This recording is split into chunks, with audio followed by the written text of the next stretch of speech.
नमस्कार साथियों, फार्मा गुरु के इस ऑनलाइन प्लेटफॉर्म पर मैं नितिन शर्मा एक बार फिर नए टॉपिक के साथ हाजिर हुआ हूँ। और जैसा कि आप सब जानते हैं कि हमारे फार्मासिस्ट कंपटीशन क्लासेस में जो सबसे मुश्किल जो टॉपिक्स होते हैं उनमें से एक रहता है सीएनएस, और उसका भी एक हिस्सा होता है जैसे डिप्रेशन हो गया या फिर यूज़ होने वाली ड्रग साइकोसिस में या फिर मैं कहूँ पार्किंसन में। तो ज़्यादा टेंशन लेने की आवश्यकता है नहीं, अपन बैठे हैं, हम मिलकर साधेंगे इस चीज़ को। आप भी हमारी हेल्प कीजिएगा, चैनल को शेयर कर दो और सब्सक्राइब कर दो, बाकी की हेल्प मैं कर रहा हूँ ना आपकी। तो सबसे पहले हमने टॉपिक पढ़ा डिप्रेशन, दूसरा टॉपिक हमने पढ़ा साइकोसिस, तीसरा टॉपिक पढ़ा एंजाइटी। पहले में आपको पूरा अच्छे से याद है कहाँ पे कौन सी है। और साइकोसिस में मैंने बताया पहले बूढ़ी थी हमारी आंटी, अब साइको हो गई। तीसरा हमने एंजाइटी, बस बेटा चिंता मत कर, आज हम पार्किंसन का नंबर लगा देंगे और सारी ड्रग्स आपको मैं यूं ही याद करवा दूँ। अब सुनो क्या है ना, सबसे पहले आप लोग एक चीज़ का ख्याल रखें, मैं जो बता रहा हूँ उस चीज़ का, कि हमने साइकोसिस में जो पढ़ा था ना दोस्तों, साइकोसिस में हमने कहा था या सिजोफ्रेनिया की बात कर ले, इस डिजीज में क्या होता है कि डोपामाइन जो होता है ना वो बहुत हाई रहता है। परंतु उसी वक्त हमने कहा था कि ये डोपामाइन जो हाई रहता है वो किस में रहता है, वो मीजोलिम्बिक पाथवे या एरिया कह सकते हो ऑफ ब्रेन। हमने क्या कहा, मीजोलिम्बिक पाथवे ऑफ ब्रेन, है ना, इसमें रहता है। परंतु उसी वक्त मैंने बताया कि आगे पार्किंसन में हम पढ़ेंगे क्या, इसमें जो है वो डोपामाइन का लेवल कम हो जाता है। तो हमने क्या कहा, डोपामाइन जो है वो कम हो जाता है, परंतु इसी के साथ क्या याद करोगे, इसमें एसिटाइल कोलिन का लेवल बढ़ जाता है। एक्चुअल में जो आदमी नॉर्मल होता है ना दोस्तों, उसमें डोपामाइन और एसिटाइल कोलिन जो होता है ना वो बिल्कुल बैलेंस रहता है ना, क्या रहता है इसमें, बैलेंस रहता है। तो एक चीज तो ये याद रख लो, इसमें अगर गड़बड़ हुआ तो गड़बड़ होते ही अगर डोपामाइन लेवल डाउन आना शुरू होता है और एसिटाइल कोलिन अप जाना शुरू होता है, मतलब उसके पार्किंसन आना शुरू हो गया है।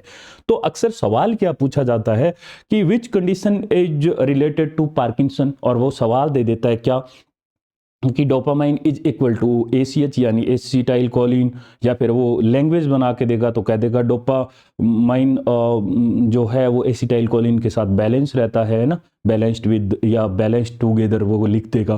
फिर अगला ऑप्शन देगा कि डोपामाइन ज़्यादा हो जाता है और एसिटाइल कोलिन कम हो जाता है, उससे अगला फिर चेंज कर देगा। इस तरह से आपको वो कंफ्यूज करने की कोशिश करता है। तो आपको साइकोसिस याद रखना है। साइकोसिस का मैंने क्या बताया कि वो कहता है मेरे यहाँ पे पृथ्वी घूम रही है, वो साइको हो जाता है ना, तो उसमें डोपामाइन इतना हाई लेवल पे होता है कि वो ओवर कॉन्फिडेंट बातें करने लगता है। तो आप तो ऐसे याद कर लो, तो डोपामाइन लेवल किस में बढ़ जाता है, मीजोलिम्बिक एरिया में। फिर वहीं पे मैंने एक एरिया और बताया था कि एक निग्रो सबस्टेनियल एरिया होता है बसल गैंग्लिया का, उसमें जो है ये प्रॉब्लम होना शुरू होती है। तो अब हम शुरू करते हैं और आप लोग मेरे साथ बने रहना। अभी हमारा ऐप आ चुका है, अगर आपने डाउनलोड नहीं किया है तो आपको डिस्क्रिप्शन में लिंक मिल जाएगा, आप ऐप भी डाउनलोड कर सकते हो, वहाँ पे भी काफ़ी आपको फ्री ऑफ कॉस्ट कंटेंट मिल जाएगा अगर आप चाहते हैं तो आप आ सकते हैं। अब सुनो क्या है, हम मुद्दे पे आते हैं। पार्किंसन में ड्रग्स पड़े हैं बहुत सारी। पार्किंसन में हमने कहा यह न्यूरो डिजनरेटिव डिजीज होता है, यानी कि न्यूरॉन्स का डिजनरेशन हो गया है ना, वो जो है पहले जनरेट हो चुके थे क्योंकि अब वो टूट रहे हैं, या फिर आप कह सकते हो कि अब उनमें वो बात नहीं रही, वो धीरे धीरे कमजोर पड़ रहे हैं, वीक हो रहे हैं। डिजनरेट का मतलब यही होता है, रीजनरेट का मतलब वापस नया बनना, डिजनरेट का मतलब बने हुए से भी टूट जाना। तो ये क्या है, न्यूरॉन्स का डिजनरेशन होना एक डिजीज है। ठीक है, नॉर्मल कंडीशन में क्या रहता है, मैंने बताया डोपामाइन और एसीएच का लेवल बैलेंस्ड रहता है। आप लोग ऐसे याद रखना, इनका लेवल क्या रहता है, इनका लेवल बैलेंस्ड रहता है। अब सुनो, इन पार्किंसन डोपामाइन की कमी आ जाती है और एसिटाइल कोलिन बढ़ जाता है। बस यही एक कंडीशन याद रखनी है, बहुत बार सवाल पूछा गया है इन बसल गैंग्लिया। ठीक है, और ये बसल गैंग्लिया जो है ये ब्रेन का हिस्सा है, तो आप लोग क्या कहोगे, निग्रो स्टेरिएटल डोपामिनर्जिक न्यूरॉन, या फिर आप कह सकते हो कि सीधा इतना याद रखो, निग्रो स्टेरिएटल पाथवे, इतना याद रख लो, है ना। तो ये एक पाथवे होता है जहां से डोपामाइन कैरी हो रहा होता है, तो आप तो इतना याद रखना। आगे डोपामिनर्जिक न्यूरॉन और ये सब आपको नहीं है, आप निग्रो स्टेरिएटल याद रख सकते हो, बसल गैंग्लिया का हिस्सा होता है, तो इतना याद रखो। फिलहाल क्या है, कॉमन सिम्टम देखते हैं, यहाँ पे पी आएगा एक साथ में, है ना। तो कॉमन सिम्टम में क्या आएगा, रिजिडिटी एंड ट्रीमर। रिजिडिटी क्या होता है, रिजिड हम कहते हैं ना, कठोर हो जाता है ऐसे एकदम चेहरा बना लेगा, ऐसे कठोर हो जाता है, दिखने में कठोर होता है, तो रिजिडिटी एंड ट्रिमर भी आते हैं, ठीक है। उसके बाद Micrographia, short defective hand writing, जिस आदमी का ना ऐसे मतलब शॉर्ट लिखना शुरू कर देता है, उससे ठीक ढंग से लिखा नहीं जाता, तो उसकी हैंड राइटिंग में डिफेक्टिव स्पीच या उसका पोस्चर, उसके स्पीच या बोलने के तरीके से, और आप कह सकते हो पोस्चर से उसमें कुछ ना कुछ गड़बड़ आना शुरू हो जाती है। मास्क लाइक फेस हो जाता है, यानी कि जो उसका फेस है वो ऐसे लगाया हुआ है जैसे मास्क किया हुआ है, एकदम रिजिड हो जाना। यही जैसे मसल में क्या होता है कि रिजिडिटी आ जाती है, तो वो चाहे फेस की हो, हाथों की हो, या फिर उसमें डिफेक्टिवनेस आना शुरू हो जाती है। तो ये है दोस्तों।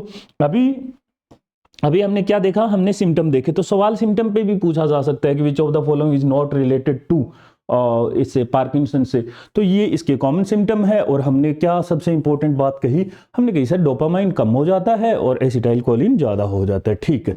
अब हम आगे बढ़ते हैं और देखते हैं आगे क्या है आपका। तो इंपॉर्टेंट पॉइंट क्या है, अब सुनो, सबसे इंपॉर्टेंट पार्किंसन कोज होने की पहली वजह क्या देखी, डोपामाइन वाला और एसिटाइलकोलिन का इंबैलेंस होना, यानी डोपामाइन कम हो जाना और एसिटाइलकोलिन का ज्यादा हो जाना। किस एरिया में, किस पाथवे में, तो आपने कहा निग्रो सब जो है हमारा स्ट्रेरिएटल जो एरिया है उसमें, ये बसल गैंग्लिया का हिस्सा था। आपने कहा सर ठीक है, ये तो बात समझ में आ गई। उसमें कहा था साइकोसिस में, बस बसल गैंग्लिया हमने क्या पढ़ा उसमें, हमने कहा मीजोलिम्बिक एरिया में। यहाँ पे क्या पढ़ा हमने, ये बसल गैंग्लिया कौन सा, निग्रो स्टेरिएटल एरिया होता है, ठीक है। तो आप इतना सा याद करोगे। परंतु कई बार क्या होता है कि इसमें अगर नहीं गड़बड़ हो रही होती है तो किसी आदमी को एंटीसाइकोटिक ड्रग लंबे टाइम तक खुआ दी या उसने ओवर यूज कर लिया, तो पार्किंसन क्या हो जाता है, कोज हो जाता है, उस आदमी में हो जाता है। तो ट्रीटमेंट किससे करेंगे ऐसे पार्किंसन में, सेंट्रल एंटीकोलिनर्जिक ड्रग देंगे, ट्राईहेक्सिफेनिडाइल या आल्सो नोन एज बेंजहेक्सोल। बहुत इंपॉर्टेंट, इतनी बार पूछा गया सवाल है, सीधा डायरेक्ट पूछता है कि भैया या तो इसको क्या कहते हैं, इसको ये भी कह देते हैं ड्रग इंड्यूस्ड पार्किंसन। क्या है, ड्रग इंड्यूस्ड पार्किंसन के लिए, है ना, ड्रग इंड्यूस्ड पार्किंसन के लिए ड्रग ऑफ चॉइस कौन सी रहती है, तो आप सीधा कहोगे सर ये होती है ट्राईहेक्सिफेनिडाइल। परंतु अगर एंटीसाइकोटिक ड्रग अगर कोई आदमी ओवर यूज कर लेता है, या फिर हम कहें ये ड्रग से ही तो इंड्यूस्ड हो रही है, ड्रग से ही तो पैदा हो रही है ना ये पार्किंसन, तो इसीलिए इसको हमने क्या कहा, एंटीसाइकोटिक ड्रग का ओवर यूज कर लिया। या फिर अगर कह दिया जाए कि ड्रग इंड्यूस्ड पार्किंसन है अगर किसी में, तो हमने क्या कहा कि भैया उसको हम सेंट्रल एंटीकोलिनर्जिक ड्रग दे देते हैं, उससे पार्किंसन जो होता है उसको ठीक किया जाता है ट्राईहेक्सिफेनिडाइल से, और हमने कहा आल्सो नोन एज बेंजहेक्सोल के नाम से भी जाना जाता है। और क्या क्या ड्रग दी जा सकती है इसमें, आप कहोगे सर आप ही बता दो, तो हम कह सकते हैं एंटीहिस्टामिनिक दे सकते हैं, ठीक है। तो अब इसमें क्या करते हैं हम लोग, एंटीहिस्टामिनिक ड्रग दे सकते हैं, एंटीप्यूरिटिक ड्रग दे सकते हैं, एक्यूट मसल डिस्टोनिया है ना, यूज है एंटीहिस्टामिनिक का। तो इसमें एक यूज क्या होता है एंटीहिस्टामिनिक ड्रग का, पार्किंसन में काम आती है। और किस में आती है, प्यूरिटिक का मतलब होता है ना जो इचिंग खुजली की बात कर रहा है, प्रूरिटिंग किस में होता है, इचिंग की बात कर रहा है, ये खुजली की, तो ये एंटी प्रूरिटिक होती है।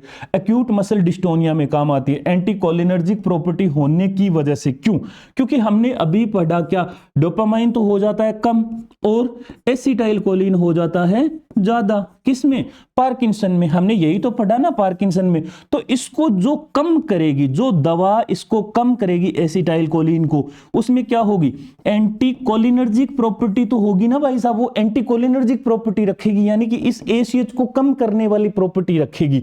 तो इसीलिए हमने कहा वह ड्रग भी काम आ सकती है जिसमें एंटी कोलिनर्जिक प्रॉपर्टी होती है, और वो पार्किंसन में भी यूज होती है। तो ये कौन सी होती है, एंटीहिस्टामिनिक ड्रग जितनी भी होती है वो होती है, ठीक है सर। अब हम आगे चलते हैं, हमने तीन चीजें देख ली एंटीहिस्टामिनिक में। सबसे पहला एंटीप्यूरिटिक होती है, एक्यूट मसल डिस्टोनिया में काम आती है।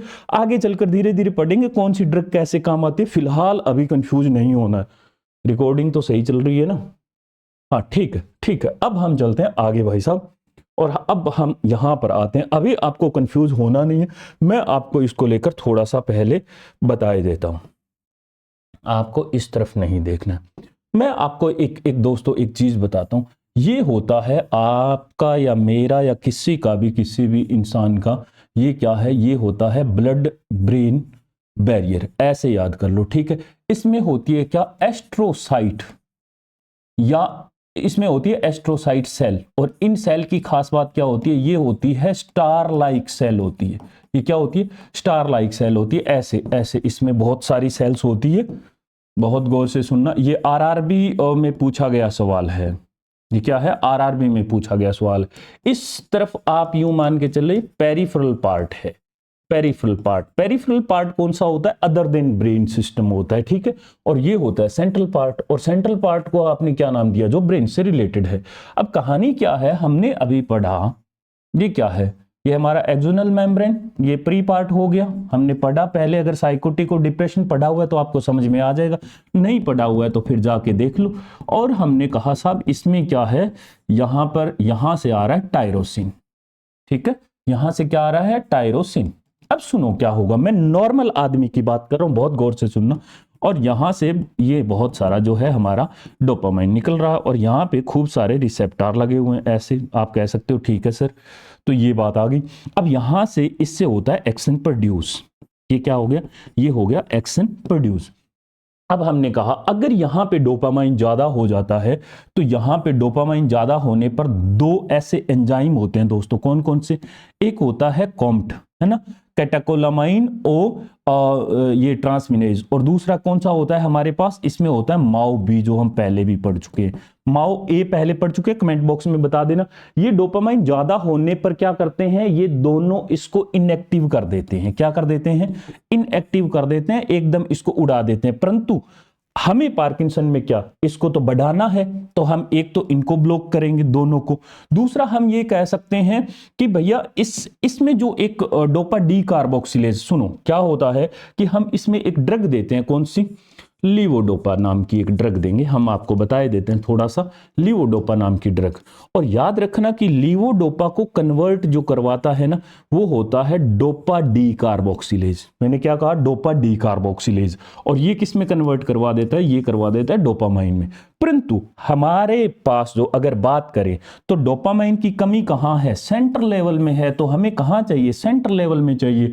तो ये जो डोपा डी कार्बोक्सिलेज है, जो पेरीफ्री पार्ट का है, इसको कहते हैं पेरिफेरल डोपा डी कार्बोक्सिलेज, और जो सेंट्रल का होता है उसको कहते हैं सेंट्रल डोपा डी कार्बोक्सिलेज। एक एंजाइम होता है जो लीवोडोपा को कन्वर्ट करता है किसमें, डोपामाइन में, ठीक है। अभी बस इतना सा याद रखो। तो हमने क्या कहा, एक होता है कॉम्ट और एक होता है माओबी। अगर ये दोनों एंजाइम एक्टिवेट रहे तो पार्किंसन कभी ठीक नहीं हो पाएगा। तो हो सबसे पहले टारगेट यही होता है कि या तो कॉम्ट को कर दो या माओबी को कर दो या दोनों को कर दो अगर बहुत ज्यादा है, क्योंकि नॉर्मल आदमी में तो डोपामाइन ठीक है, और जैसे ही इसकी क्वांटिटी ज्यादा होती है तो ये क्या कर देते हैं, इनको इनएक्टिव कर देते हैं, हर टाइम मेटाबॉलिज्म का काम कर रहे होते हैं, इसको तोड़ने का काम कर रहे होते हैं। परंतु पार्किंसन में ऑलरेडी डोपामाइन इतना कम है और ऊपर से ये दोनों इसको खत्म करने पे तुले हुए हैं, तो हम इनको मारेंगे पहले कि रुक जा भाई साहब, तू हमें परेशान कर रहा है, तो हम तेरे को निपटाएंगे। तो एक तो दे देंगे कॉम्ट इनहिबिटर, दूसरा दे देंगे माओबी इनहिबिटर। तो ये आपको मोटा माटी समझ में आ गया है, ठीक है।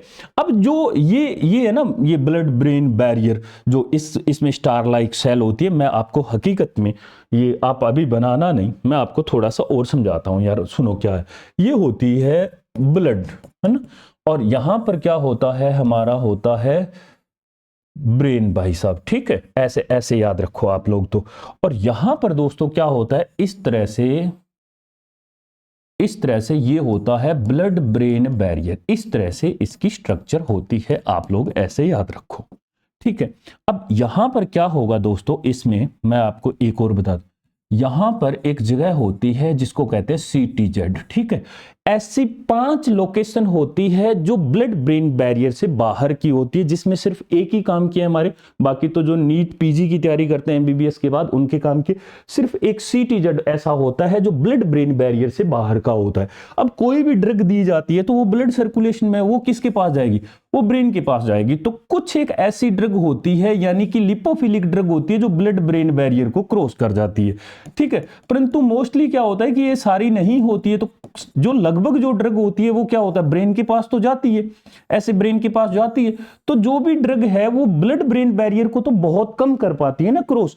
तो मोस्टली जो ड्रग है वो क्या है, ब्रेन के पास तो जाती है, परंतु इसके पास ब्लड ब्रेन बैरियर को क्रॉस नहीं कर पाती है। तो वो जाते हुए क्या कर जाती है, जाते हुए आप क्या कहोगे, बोले कि साहब इसके साथ CTZ के साथ उंगली कर जाती है। अब जैसे ही कोई ड्रग दी वो इसके साथ उंगली कर जाती है, और इसके साथ उंगली होते ही आप क्या कहते हैं, बोले कि साहब नोजिया एंड वोमिटिंग। इसीलिए जब आप D फार्मेसी या B फार्मेसी करते थे तो आपके कोलोजी वाले मार्ट साहब ने आपको क्या बताया, बोले कि साहब अगर कोई भी आपको याद रहे ना रहे और साइड इफेक्ट की बात कर ले तो आप नोजिया वोमिटिंग लिखे ना, कॉपी भरने के काम आती है ऐसी चीजें। क्यों कहा उन्होंने ऐसा? मतलब सिखाने में तो प्रोफेसर साहब उन्होंने भी आपको खूब पढ़ाया होगा, परंतु उन्होंने कहा इसलिए क्योंकि ब्लड ब्रेन बैरियर को हर ड्रग क्रॉस नहीं कर पाती है, परंतु ब्रेन की तरफ जो जाती है वो ब्रेन पे इंपैक्ट करती है। और ब्रेन के इस ब्लड ब्रेन बैरियर के बाहर एक ऐसी लोकेशन होती है सीटीजेड नाम की, है ना, ट्रिगर जोन, जहां से हम कीमो ट्रिगर जोन की बात कर रहे हैं। तो इसको क्या करते हैं, ये जैसे ही एक्टिवेट हो जाता है तो इससे नोजिया, वॉमिटिंग होती है, जीभ भराना और उल्टी आना शुरू हो जाता है मामला।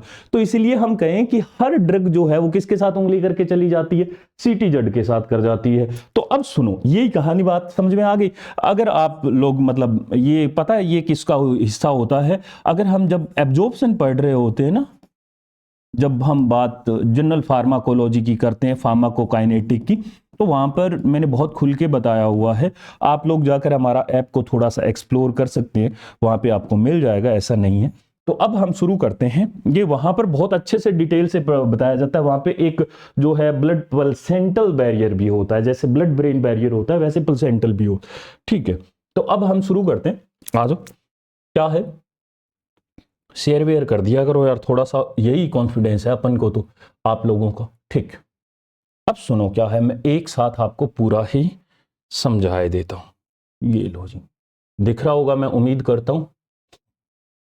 ठीक है, क्या है कि इधर हमारे पास है पेरिफेरल पार्ट और इधर है हमारे पास सेंट्रल पार्ट। और डोपामाइन कहां कम हो गया हमारे पास, डोपामाइन कहां कम हुआ है हमारा, सेंट्रल पार्ट में। और हमें डोपामाइन कहां ज्यादा चाहिए, हमें ज्यादा चाहिए कहां, सेंट्रल पार्ट में। तो अगर आपने कोई भी ड्रग दिया तो वो पेरिफेरल पार्ट यानी ब्रेन को छोड़कर बाकी किसी भी जगह पे, अगर ब्रेन सिस्टम को छोड़कर बाकी किसी भी जगह पे अगर दवा घूम रही है, उस मेडिसिन या उस ड्रग को हम कहते हैं वो पेरिफेरी पार्ट में घूम रही है। यानी ब्रेन को छोड़कर बाकी बॉडी में कहीं भी अगर ड्रग घूम रही है तो वो पेरिफेरल पार्ट में घूम रही है। तो आपने ड्रग ऑफ चॉइस के नाम पे क्या दिया, लीवोडोपा दिया। और जैसे ही उसको लीवोडोपा दिया तो मैंने अभी बताया कि एक जो है एंजाइम होता है क्या, डोपा डी कार्बोक्सिलेज। मैंने क्या कहा, डोपा डी कार्बोक्सिलेज। ठीक है, और ये डोपा डी कार्बोक्सिलेज क्या काम करता है, डोपामाइन में कन्वर्ट कर देता है। परंतु हमें डोपामाइन में कन्वर्जन जो चाहिए वो पेरिफेरी पार्ट में नहीं चाहिए, हमें कहां चाहिए, हमें चाहिए सेंट्रल पार्ट में। तो हमें इसको पहुंचाना है और इसकी जो ब्लड ब्रेन बैरियर को क्रॉस करने की जो पावर होती है वो बहुत कम होती है, 1-2% ही होती है। ठीक है ना, तो अब हमें क्या करना होगा, इसको ज्यादा देर तक इधर रखना पड़ेगा विदाउट एनी कन्वर्जन। लीवोडोपा अपने प्योर फॉर्म में रहनी चाहिए। और अगर वो प्योर फॉर्म में अगर घूमती रही तो जैसे धीरे धीरे करते करते धीरे धीरे इसमें आती जाएगी और अपना असर दिखाती जाएगी। तो कहानी क्या है दोस्तों, लीवोडोपा दिया और लीवोडोपा को देते ही पेरिफेरल इसका डोपा डी कार्बोक्सिलेज जो है इसको डोपामाइन में कन्वर्ट कर देता है। तो हमें कहां चाहिए, सेंट्रल पार्ट में चाहिए। तो हम लोग क्या करेंगे, सबसे पहले तो इसको ही मारेंगे ना, पेरिफेरल डोपा डी कार्बोक्सिलेज को। अगर ये एक्टिवेट रहा तो ये डोपामाइन में कन्वर्ट कर देगा, और जैसे ही डोपामाइन में कन्वर्ट करेगा तो वो सीटीजेड में आएगा, क्योंकि ब्लड ब्रेन बैरियर को तो क्रॉस कर नहीं पाया। और सीटीजेड के आसपास क्या होते हैं, डोपामाइन रिसेप्टर होते हैं। और जैसे ही ये डोपामाइन इसको एक्टिवेट करेंगे, नोजिया वॉमिटिंग हो जाएगी। तो इसके लिए एक ड्रग देंगे, हम अभी बता देते हैं।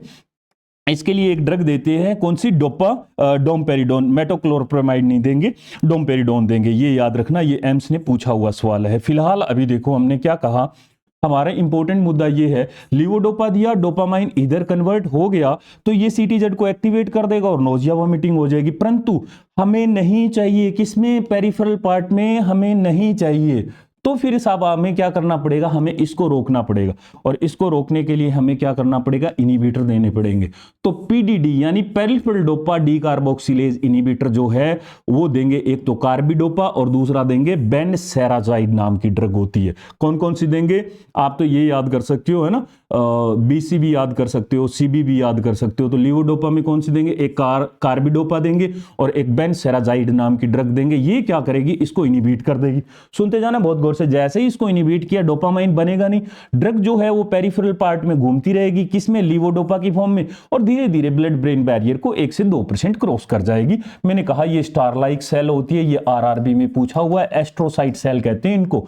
और जैसे ही लीवोडोपा सेंट्रल पार्ट में आई, वैसे ही इस लीवोडोपा के आते ही कौन तैयार बैठा है, सेंट्रल डोपा डी कार्बोक्सिलेज। यहां कौन था, पीडीडी था, यानी पेरिफेरल डोपा डी कार्बोक्सिलेज। यहां कौन था, सेंट्रल डोपा डी कार्बोक्सिलेज। ये तो तैयार ही बैठा रहता है ना, इसको तो मिलना चाहिए लीवोडोपा। जैसे इसको मिला, इसने किस में कन्वर्ट कर दिया, डोपामाइन में कन्वर्ट कर दिया। और हमें क्या चाहिए, डोपामाइन की क्वांटिटी ज्यादा चाहिए, तो इसीलिए हमने क्या कहा कि ये लीवोडोपा जो है ये ड्रग ऑफ चॉइस होती है इसमें। अब सुनो क्या है, इसके पीछे दो और पड़े हुए थे डोपामाइन के। हमें डोपामाइन का लेवल क्या चाहिए, ज्यादा चाहिए भाई साहब, बहुत ज्यादा चाहिए, यहां पे कम हुआ पड़ा है ना। तो ये जो दो है, एक कॉम्ट है और एक माओबी है। हमने क्या कहा, कैटाकोल ओ मिथाइल ट्रांसफेरेज नाम का एक एंजाइम है। ट्रांसफेरेज, एज लग जाए ना, ASE लास्ट में, वो एंजाइम होता है, कुछ तोड़ने का ही काम करेगा वो। तो ये एक तरफ कॉम्ट है और एक क्या है, माओबी है। एक माओ ए भी पढ़ा था, वो आप लोग पहले बताओगे, चीज रिएक्शन थी उसके साथ, तो अभी हम आपको नहीं बताएंगे, वो हमने डिप्रेशन में पढ़ा था। अगर नहीं देखा है तो देख लीजिएगा। और अब देखो, इस कॉम्ट को हम रोक देंगे, क्या करेंगे, अगर ये डोपामाइन को कम कर रहा है तो हमें तो ज्यादा चाहिए, तो इस कॉम्ट को ब्लॉक करेंगे। तो इसको ब्लॉक करने का काम एक टोल्केपोन करती है, एक एंटाकोपोन करती है ना। टोल्कापोन और एंटाकोपोन करती है, ये दो ड्रग आप याद रखोगे। तो हमने क्या कहा, डोपामाइन की क्वांटिटी ज्यादा चाहिए, कॉम्ट इसको इनएक्टिवेट कर रहा था, हमें इसको इनएक्टिवेट नहीं करना है, इसकी क्वांटिटी बढ़ानी है, तो हमने टोल्कापोन और एंटाकोपोन दे दिया। दूसरी तरफ माओ बी इसको क्या कर रहा था, इनएक्टिव कर रहा था, तो हमें क्या चाहिए, इसकी क्वांटिटी ज्यादा चाहिए, तो हमने माओ बी के इनिबिटर दे दिए। एक सेलिजिलिन था और एक रासाजिलिन था। ये बहुत कम पूछी जाती है, सेलिजिलिन मोस्ट ऑफ द ड्रग पूछी जाती है, तो ये माओ बी इनिबिटर हो गए। तो हमने अभी तक सिर्फ 3 ड्रग पढ़ी है। पहली लीवोडोपा, जो इसको क्रॉस करके आ जाती है, और क्रॉस करके आती थी, उसको लीवोडोपा को भी क्रॉस करवाने के लिए वो नाव चलाने वाले 2 नाविक चाहिए। कौन कौन से, कार्बिडोपा और दूसरा हमने कौन सा नाम बताया, एक बेनसेराजाइड बताया, ये दोनों बताए। और ये दोनों क्या होते हैं, PDD इनिबिटर होते हैं, है ना, क्या, पेरिफेरल डोपा डी कार्बोक्सिलेज, है ना, PDD। ये हुए। दूसरा हमने क्या कहा, एक कॉम्ट होता है और एक कौन सा होता है, माओ बी होता है। ये दोनों क्या करते हैं, डोपामाइन को खत्म करते हैं, परंतु हमें तो ज्यादा चाहिए, तो पहले इनको खत्म करेंगे। कॉम्ट में टोल्कापोन, एंटाकोपोन आ गया, और इस इधर हमने सेल्जिलिन और रासाजिलिन देख लिया। अब सुनो क्या है, एक और ड्रग आती है और उधर हम पढ़ लेते हैं। क्या, ये बहुत इंपॉर्टेंट है ड्रग, ये काफी बार पूछी गई है। अब सुनो क्या है, इधर इधर हमने कहा साहब कि ये डोपामाइन फैसिलिटेटर है, यानी कि डोपामाइन को बढ़ाती है ना, रिलीज होने में जो सहायता करे वो एमांटिडीन होती है। ये ड्रग होती है एक हमारी, तो एक एमांटिडीन ड्रग हो गई। दूसरा देखो क्या है, डोपामाइन रिसेप्टर एगोनिस्ट। एगोनिस्ट का मतलब होता है ड्रग के जैसे काम करने वाले। फिलहाल इतना ही समझो, यानी कि जो रिसेप्टर लगे हुए हैं जहां पर डोपामाइन जाके लगता और इंपैक्ट आता है ना। मैं कहता हूं ये किसका है, ये अगर मैं कहूं ये जो है यहां पर आकर डोपामाइन जुड़ता होता है, परंतु बिल्कुल ऐसे की ऐसे ही एक और ड्रग है जो आकर जुड़ जाती है, तो इसको हम कह देते हैं एगोनिस्ट, और एक्शन प्रोड्यूस कर देता है। बात समझ में आ गई ना, दोनों एक जैसे होते हैं, यानी एक जैसी होती है, एक्शन प्रोड्यूस करवा देती है। तो हमने कहा डोपामाइन रिसेप्टर एगोनिस्ट जो है वो 2 तरह की कैटेगरी में है बटी हुई, एक एर्गोलिन है, दूसरा नॉन एर्गोलिन है। एर्गोलिन में होती है ब्रोमक्रिप्टिन और परगोलाइड। और परगोलाइड पे क्या है, एम्स ने सवाल पूछा हुआ है कि परगोलाइड का साइड इफेक्ट क्या होता है, तो कार्डिया वाल्व फाइब्रोसिस होता है। कार्डियक वाल्व यानी कि उसके कार्डियक वाल्व में इश्यू हो जाता है, उसकी वजह से फाइब्रोसिस होना शुरू हो जाता है। ये हम थोड़ा सीवीएस में जाएंगे, अभी घुसेंगे नहीं, सिर्फ इतना याद रखो, कार्डियक वाल्व इश्यू हो जाता है, बस और कुछ नहीं है। तो ये एर्गोलिन होता है। अगला क्या है, नॉन एर्गोलिन, ये इसके डेरिवेटिव की बात कर रहा है, यानी कि ये इसके घटक होते हैं। तो ये नॉन एर्गोलिन होता है, एक प्रामीपेक्सोल होता है, एक रोपिनिरोल होता है। इतना गहराई में जाता नहीं है, मोस्टली ब्रोमक्रिप्टिन और परगोलाइड दो ही याद रखो, या प्रामीपेक्सोल भी बहुत बार ये कई बार पूछ ले तो पूछ ले, परंतु आप लोग याद रखो क्या, डोपामाइन रिसेप्टर एगोनिस्ट, एर्गोलिन नॉन एर्गोलिन। एर्गोलिन में क्या होगा, ब्रोमक्रिप्टिन और परगोलाइड, यानी कि अगर इसकी बात करें तो परगोलाइड और ब्रोमक्रिप्टिन, और नॉन में क्या है, प्रामीपेक्सोल और रोपिनिरोल हो गया। ठीक है, अब सुनो क्या है इसके बाद, अब हम थोड़ा सा, हमारा ये हो गया है, अब एक एमांटिडीन था, ये बाकी मैंने सारी चीजें बता दी। एक बार मैं आपको थोड़ा सा रिवाइज करवा देता हूं ताकि आपको याद रह जाए। सबसे पहले हमने कौन सा दिया ड्रग, मेरे साथ याद करने की कोशिश करो, लीवोडोपा। लीवोडोपा को पार करवाने वाले नाविक कौन से थे, आपने कहा सर PDD इनिबिटर थे। एक का नाम था कार्बिडोपा, दूसरे का नाम था बेनसेरा, ये जो है हमारा बेनसेराजाइड हो गया। ठीक है, अगला हमने क्या कहा साहब, हमारे पास एक होता है कॉम्ट और एक होता है माओ। कॉम्ट में हमने क्या कहा, टोलकापोन, इंटाकापोन, दूसरा ये सैलेजिलिन और हमने कहा रेसेजिलिन हो गया। डोपामाइन रिसेप्टर एगोनिस्ट में एर्गोलिन, नॉन एर्गोलिन हो गया, और ये फैसिलिटेटर जो था ये एमांटेडिन एंटीवायरल ड्रग की बात कर रहा है ये। और हमने कहा अगर CTZ को एक्टिवेट कर देता है तो ये नोजिया वोमिटिंग करेगा, और ड्रग ऑफ चॉइस इसमें कौन सी देंगे, डोमपेरिडोन, क्योंकि डोमपेरिडोन डोपामाइन जो है ये रिसेप्टर उन पर काम करने वाली ड्रग होती है, मेटोक्लोप्रामाइड नहीं होती है। ये हमने इसके फुल फॉर्म लिखे हुए हैं। कॉम्ट का मतलब मैं बता चुका हूं, कैटेकोल ओ मिथाइल ट्रांसफेरेज होता है, PDD बहुत बार बोल गया हूं, CDD central Doppler D carboxylase. ठीक है, आप कहोगे सर ठीक है, अब बात समझ में आ गई हमारे, अब आप तो आगे बढ़े। ठीक है, अब देखो लीवोडोपा क्या है, अभी ये बहुत इंपॉर्टेंट है। लीवोडोपा डोपामाइन प्रीकर्सर है, और इसका साइड इफेक्ट क्या है, साइड इफेक्ट सुनो क्या है इसका, पोस्टरल हाइपरटेंशन, पोजिशनल हाइपरटेंशन के नाम से याद रखो। मैं हमेशा कहता हूं एक आदमी लेटा हुआ था, अगर उसने ये दवा खा रखी है तो एक ही पोजीशन में है, तो इसकी वजह से क्या होता है कि उसकी जो वेसल्स होती है ना, तो वो क्या होती है, डायलेट हो जाती है। अब वो आदमी खड़ा होकर चलता है तो उससे एकदम से अचानक उसका BP डाउन हो जाता है, तो वो गिर जाता है, तो उसने पोजीशन चेंज की। इसको क्या कहा हमने, पोजिशनल हाइपो का मतलब होता है कम होना, टेंशन यानी उसका ब्लड प्रेशर कम हो गया।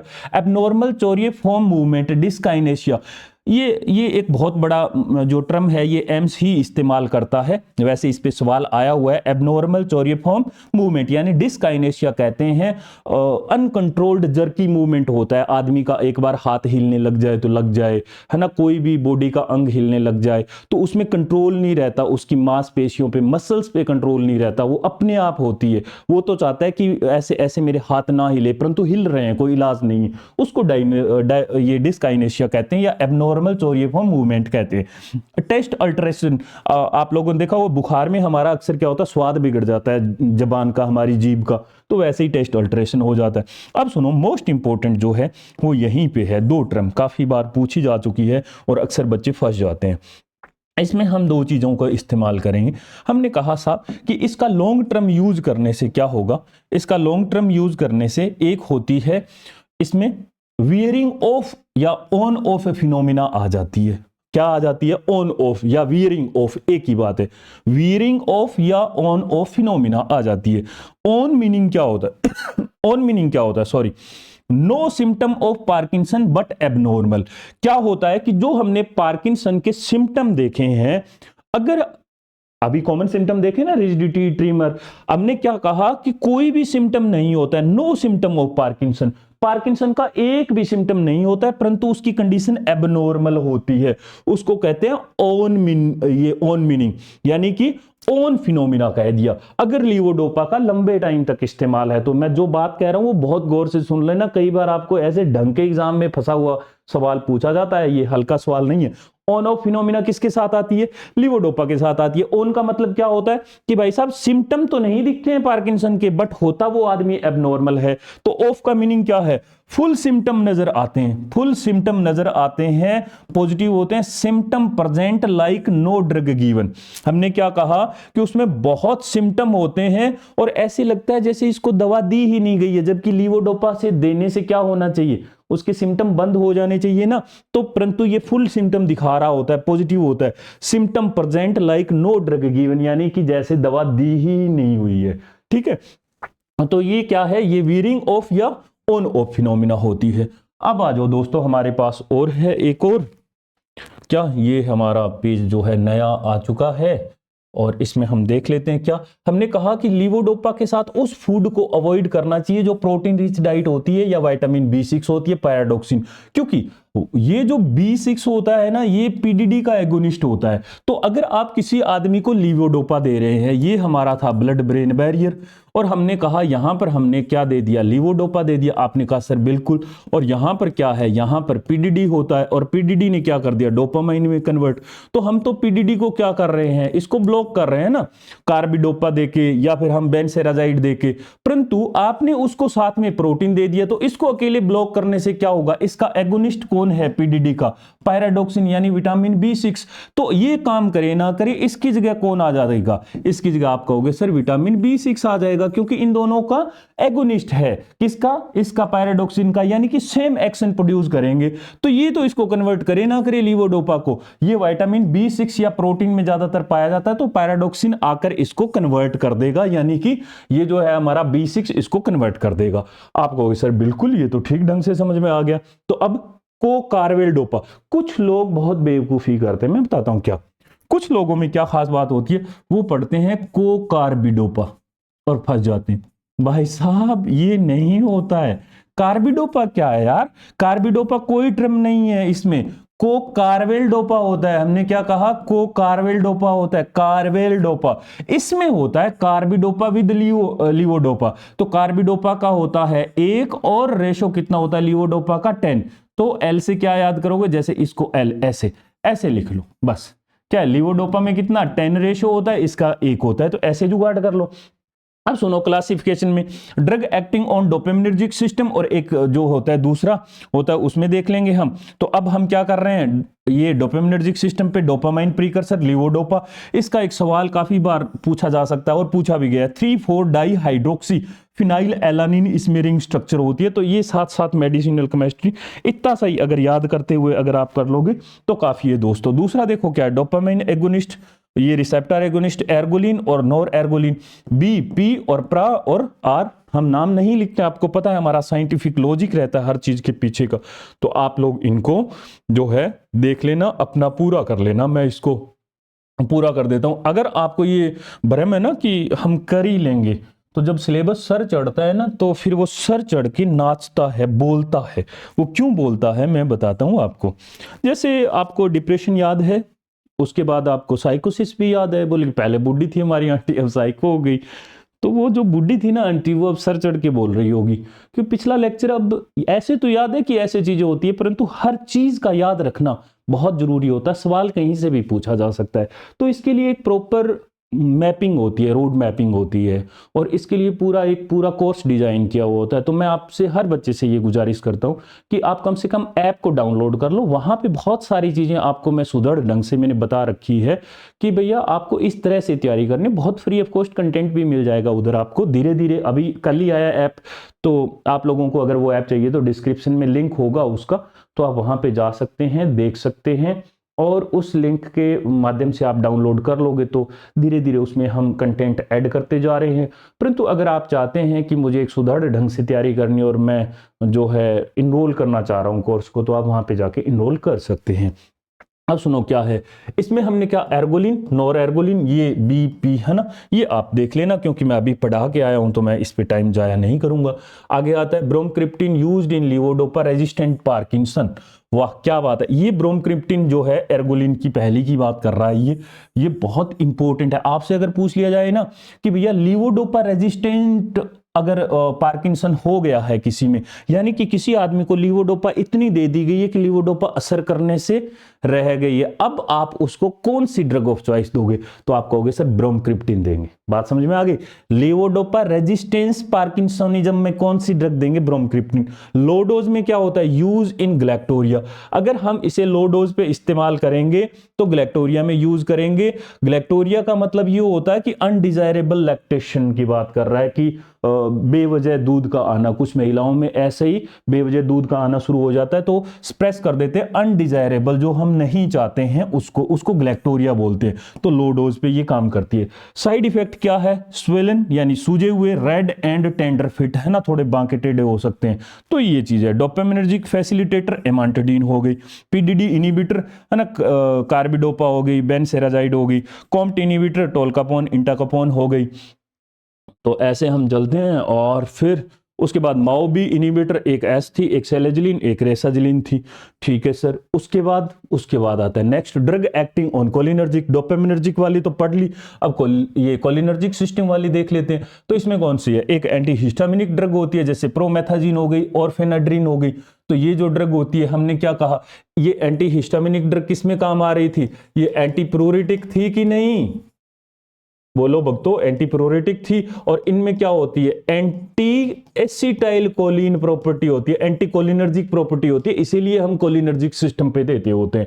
ये सबसे पहले बताया। एंटी कोलिनर्जिक ड्रग कौन सी होती है, और सीधा डायरेक्ट अगर सेंट्रल एक्टिंग की बात करें तो ये ट्राईहेक्सीफेनिडाइल होती है, आल्सो नोन एज बेंजहेक्सोल।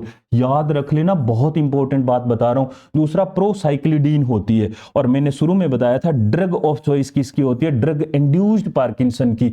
यानी कि अगर किसी आदमी में हमने एंटीसाइको ड्रग, किसी पेशेंट में एंटीसाइकोटिक ड्रग अगर लंबे टाइम तक खिला दी, तो उससे क्या होता है, उससे डोपामाइन तो कम हो जाता है, परंतु डोपामाइन कम होने से क्या हो जाता है, पार्किंसन।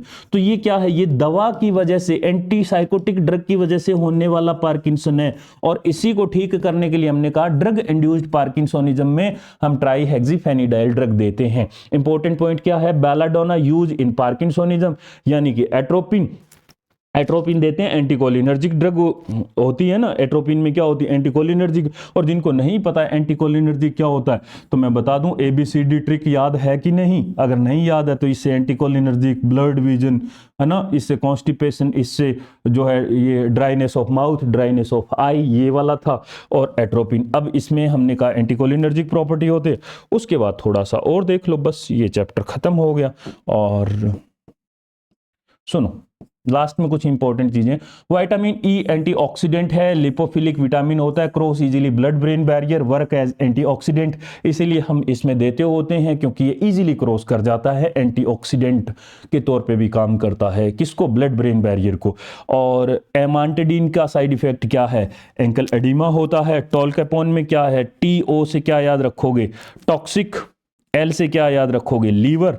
तो हमने क्या कहा कि लीवर टॉक्सिसिटी हो जाती है किससे, टोलकापोन से। तो ये TO से टॉक्सिक, L से क्या याद रख लिया हमने, लीवर टॉक्सिसिटी हो गया। तो आप लोग इतना सा याद करेंगे तो बेहतर है। बाकी अगर इसके बाद आप पूरा कोर्स इनरोल करना चाहते हैं तो 26 जनवरी तक दोस्तों हमारे यहाँ पे जो है कोर्स की एक कुछ कूपन है, एडमिनिस्ट्रेशन ने डाला हुआ है, मुझे टेक्निकल चीज़ों का ज़्यादा आइडिया है नहीं।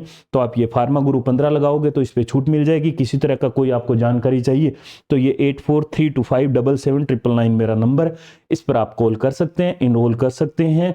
और ये हमारा टारगेट फार्मासिस्ट है, वैलिडिटी 1 साल रहेगी। आपको ऐसे स्टेप बाय स्टेप लेकर चलूंगा मैं।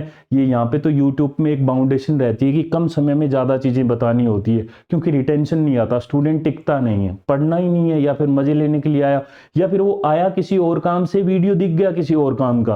तो इस तरह से तो आप लोग अगर चाहते हैं कि आप एक सुदृढ़ ढंग से, जैसे मैंने अभी चीज़ों को बताया वैसे ही नोट्स प्रॉपर बनाते हुए अगर आपको साइंटिफिक तरीके से आगे बढ़ना है, 2 ढाई 3 महीने में अगर आपको कोर्स पूरा कर लेना है तो आप बने रहना। और अगर वैसे भी आपको लगता है कि मुझे उस ऐप पे जाना चाहिए तो आप जो है इसके डिस्क्रिप्शन में ऐप का लिंक दिया हुआ है, पहला ही लिंक।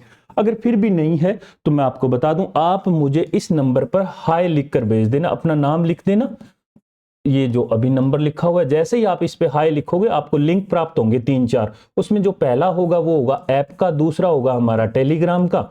तो आप दोनों ही ज्वाइन कर लेना। और अगर आप ऐप डाउनलोड कर लोगे तो आपको काफ़ी मदद मिल जाएगी चीज़ों की। और ये चैनल जो है ये सब्सक्राइब करते हुए जाना और साथ में अपने दोस्तों तक शेयर कर दीजिएगा। बहुत शुक्रिया, बहुत धन्यवाद।